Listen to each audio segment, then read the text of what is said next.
देश भर में नए कृषि विधेयक को लेकर घमासान मचा हुआ है। किसान और विपक्षी पार्टियां सड़कों पर उतरे हुए हैं, तो वहीं इसकी आंच अब एमपी पर भी आती नजर आ रही है।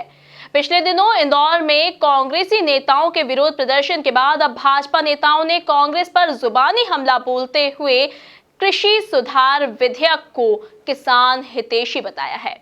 देखिए खास रिपोर्ट। कृषि विधेयक पर विपक्ष केंद्र सरकार के खिलाफ खड़ा हो गया है।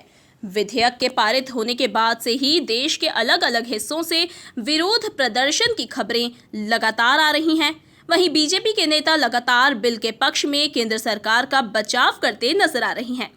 इसी क्रम में गुरुवार को इंदौर में भाजपा जिला अध्यक्ष राजेश सोनकर और किसान मोर्चा के प्रदेश उपाध्यक्ष प्रेम नारायण पटेल ने बिल का विरोध कर रहे कांग्रेस पर किसानों को भ्रमित करने का आरोप लगाते हुए इसे किसान हितैषी विधेयक करार दिया है। किसान मोर्चे के प्रदेश उपाध्यक्ष आदरणीय प्रेम नारायण जी और प्रदेश प्रवक्ता आदरणीय उमेश शर्मा जी, किसान मोर्चे के नेता हमारे मंसूर जी और सागर मंडी के अध्यक्ष दयाराम जी, सभी इस देश में जो एक क्रांतिकारी कदम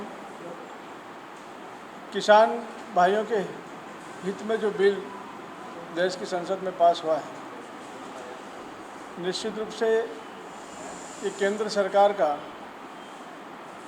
वो कदम है जिससे इस देश के किसानों के भाग्य को बदलने वाला क्रांतिकारी कदम है। भारतीय जनता पार्टी की सरकार, चाहे केंद्र की मोदी जी की सरकार हो या प्रदेश की आदरणीय शिवराज सिंह जी की सरकार हो, किसानों को उनकी मेहनत का, उनकी फसल का उचित दाम मिले, इसके लिए हर संभव प्रयासरत भी रही और कटिबद्ध भी रही। आज देश की संसद में जो बिल पास हुआ है, ये वन नेशन वन मार्केट के माध्यम से किसान बंधुओं को अपनी फसल का उचित दाम प्राप्त करने के लिए अब किसी मंडी या लाइसेंसी व्यापारी के पास अपनी फसल बेचने की बाध्यता नहीं होगी।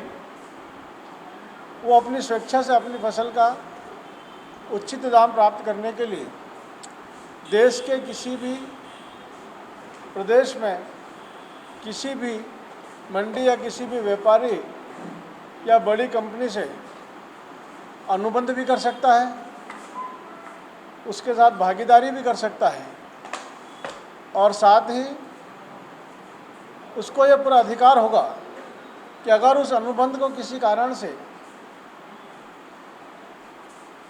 करार तोड़ने की, अनुबंध को तोड़ने की आवश्यकता पड़ती है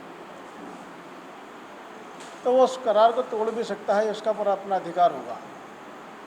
अभी तक की जो बाध्यता होती थी, किसान भाइयों को बड़ी कंपनियों के साथ में जो करार होता था उसमें अपनी ज़मीन को लीज पर या गिरवी में रखना पड़ता था, उस बाध्यता से भी वो मुक्त होंगे। अब बड़ी कंपनियों के बीच और किसानों के बीच में सिर्फ फसल का अनुबंध होगा।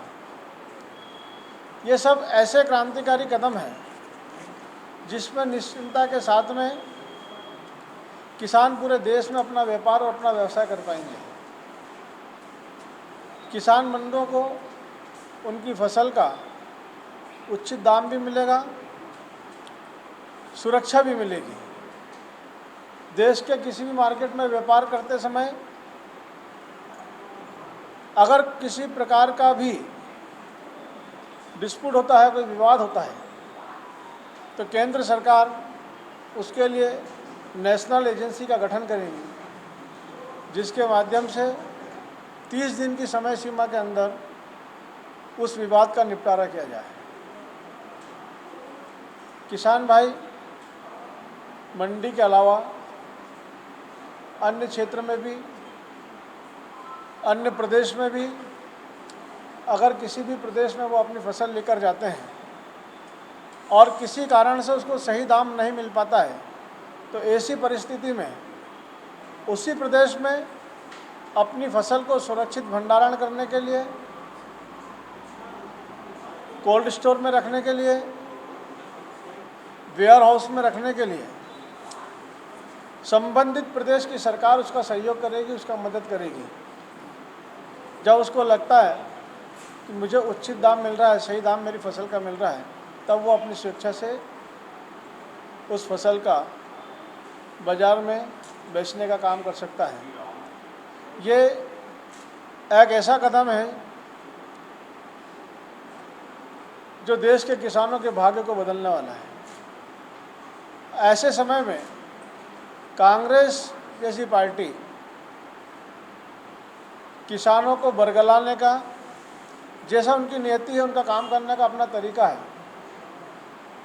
भ्रम, झूठ और फरेब की राजनीति में कांग्रेस विश्वास करती है।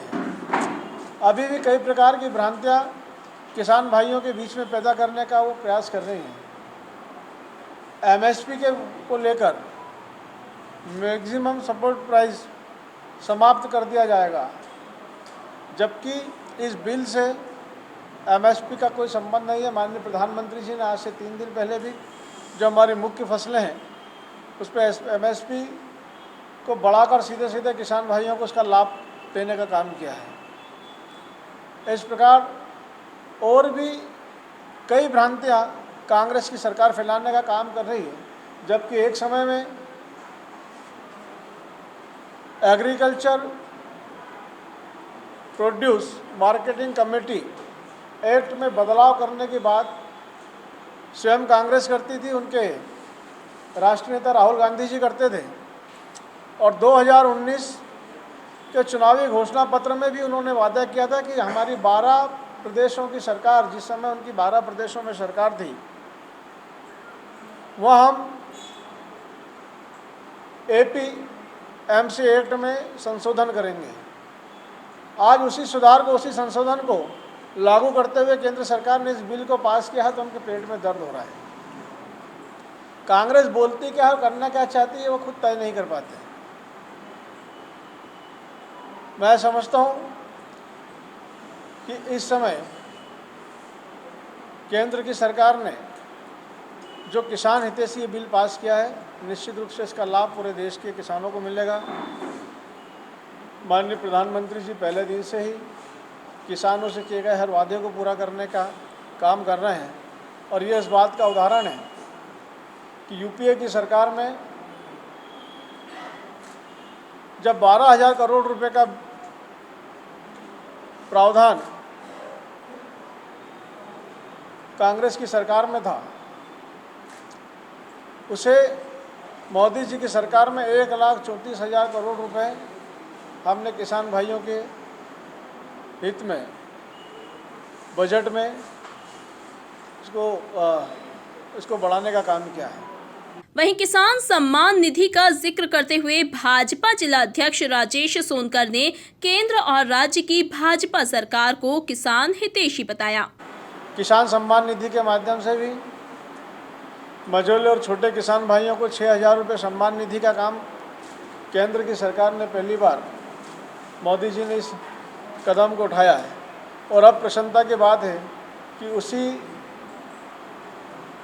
योजना को आगे बढ़ाते हुए प्रदेश के यशस्वी मुख्यमंत्री आदरणीय शिवराज सिंह जी ने भी मध्य प्रदेश के किसान भाइयों को 4,000 रुपये सम्मान निधि देकर, मतलब अब 10,000 रुपये किसान भाइयों को सम्मान निधि की राशि दी जाएगी। इस बात से स्पष्ट हो जाता है कि हर हाल और हर परिस्थिति में मध्य प्रदेश के किसानों के साथ में भारतीय जनता पार्टी की केंद्र की सरकार और प्रदेश की सरकार खड़ी है। मैं आपके माध्यम से प्रदेश के किसान भाइयों को, इंदौर जिले के सभी किसान भाइयों को बहुत बहुत बधाई देना चाहता हूं कि प्रदेश की सरकार और केंद्र की सरकार ने उनके हित में जो ये बिल पास किया है, इस सबका उनको निश्चित रूप से लाभ मिलेगा। और जो उन सबका स्वप्न है कि हमारी मेहनत का, हमारी फसल का उचित दाम हम सबको मिले, उसका रास्ता इससे स्पष्ट रूप से साफ हो जाता है।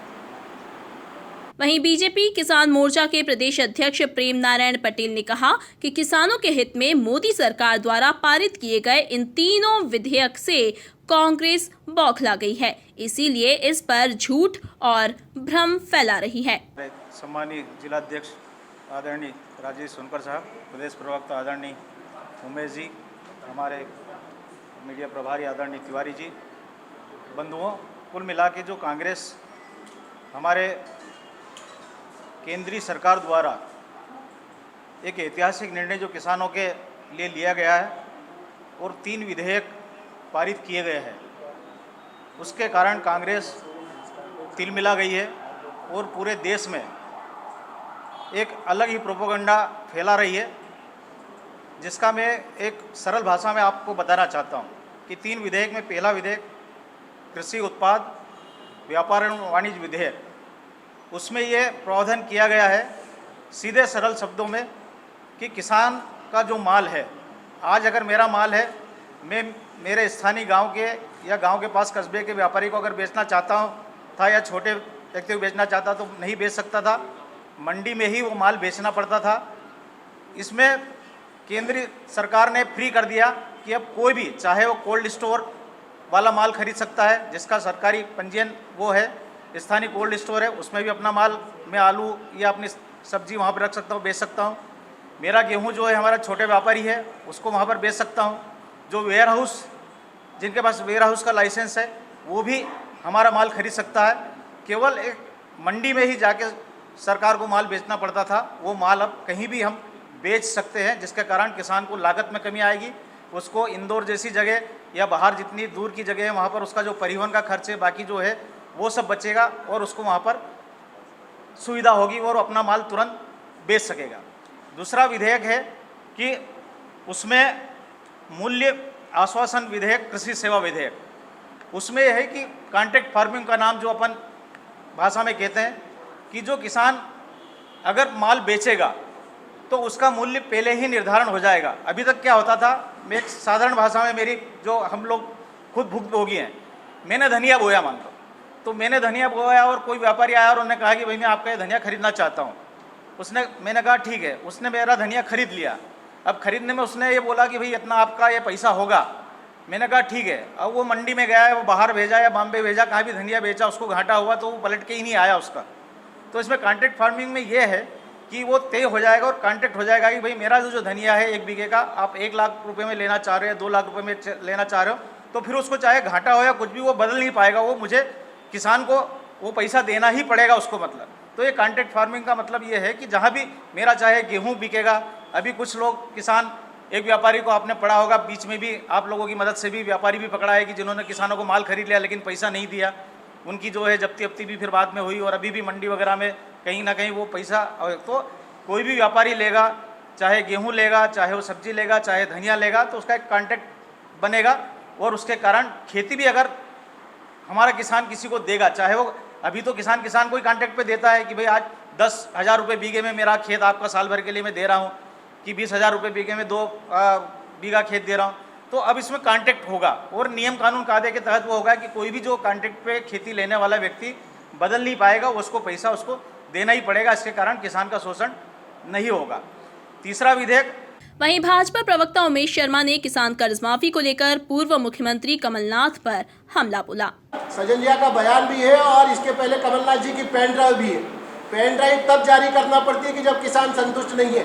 अगर आपने कर्जा माफी कर दी थी तो फिर आपको बार बार साक्ष्य और आंकड़े देने की आवश्यकता क्यों पड़ रही है? वचन पत्र में जो इन्होंने कहा था कि 2 लाख तक का कर्जा माफ किया जाएगा। उस समय किसी प्रकार के चरण की बात नहीं करी थी कि हम चरण की बात करेंगे। चरण का कदाचरण और दुराचरण तो बाद में आया है। तो अगर किसानों का कर्जा माफ होता तो कोई ये विषय राजनीतिक विषय तो नहीं है। मध्य प्रदेश का किसान बोलता कि हमारा कर्जा माफ हुआ, ये भारतीय जनता पार्टी की आवाज़ थोड़ी, ये मध्य प्रदेश के किसानों की आवाज़ है कि हमारा 2 लाख का कर्जा माफ नहीं हुआ, इसलिए इनको बार बार साक्ष्य प्रस्तुत करने पड़ रहे हैं। इसमें भैया जो कुल मिलाकर नए कृषि विधेयक को लेकर अब एमपी की सियासत भी गर्माती जा रही है।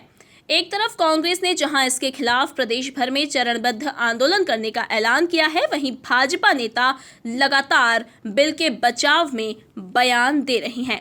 इंदौर से एमपी न्यूज़ के लिए अरुण यादव की रिपोर्ट।